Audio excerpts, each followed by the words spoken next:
میاں بیوی آپس میں ناراض ہوں تو سوچیں گے ایک دوسرے کو ہی. شوہر بیوی کے لیے سوچ رہا ہوگا، بیوی شوہر کے لیے، لیکن صلح کے لیے کوئی قدم نہیں بڑھائے گا. اور ایسے کئی لوگ ہیں، میں کہوں کہ ضدی ٹائپ کے لوگ، کہ سالوں گزار دیتے ہیں، سالوں گزار دیں گے، جھکیں گے نہیں، صلح کی طرف قدم نہیں بڑھائیں گے. اللہ اکبر. اچھا جب انتقال ہوتا ہے نا اور فوراً شوہر کا ہو بیوی آ جائے گی، او چلے گیا یہ تھی، 20 سال سے تم جدا رہ رہی ہو اور اب تم جو ہے نا وہ انتقال کے وقت پھر فوراً دوڑے دوڑے آ گئے. بیوی فوت ہوئی تو یہ بھی چلے جائیں گے.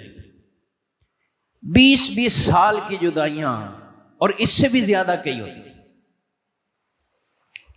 تو یہ یوں ہی سلسلہ چلاتے رہتے ہیں. اللہ اکبر.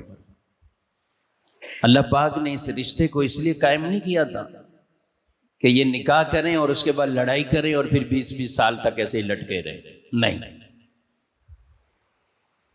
بعض 3 سال 4 سال 5 سال مانتا ہی نہیں، قریب آنے کے لیے ملنے کے لیے تیار ہی نہیں، رواداری نہیں.